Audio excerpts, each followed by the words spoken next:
Now, the next thing I want to get into is Boolean operations. And this is something that really trips up beginners.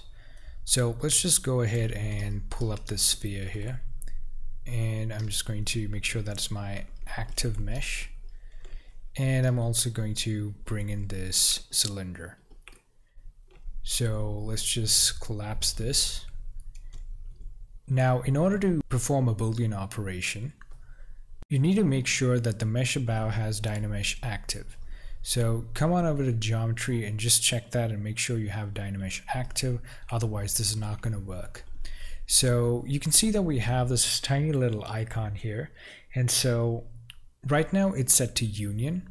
So if I were to come to this merge option here and say merge down, hit OK, and I'm going to just Dynamesh this, you can see that these two are now merged into one object. And let's just come on over to the deformation tab and hit polish.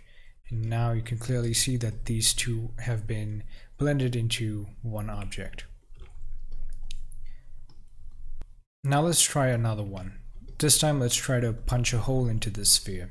So I'm just going to bring up another cylinder here, and let's just hit this icon here next to it, and that's the difference option. And I'm going to hit live Boolean, and that's going to give us a picture of what's going to happen when we go ahead and merge this down in Dynamesh.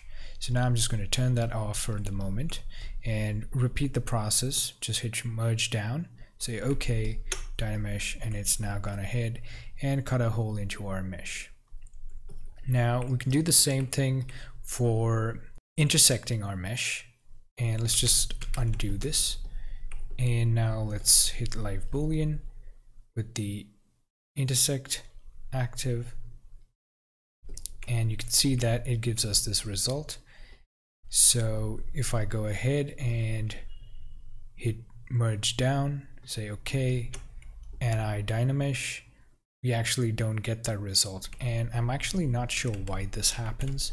But let's go ahead and append another cylinder, and let me show you how to basically perform this properly. So I'm just going to scale that down and bring that all the way up, and let's just do something like so and set this to intersection. And if we look at this, this is the result we should get. Now we can't merge it down because we're not going to get the right result. Instead of that, open up the Boolean tab here and make sure you're on the one above and you have Dynamesh active. So just make sure that Dynamesh is active. Once you do that, hit live Boolean and then say make Boolean mesh. Now once you make Boolean mesh, it's going to create that as a new tool there, and you can now bring that into this by just appending it and hitting that, and now you've got this in your subtool list, and you can now do as you see fit with this. So I'm just going to turn off that. If I turn these off, you can see that we have this intersected mesh.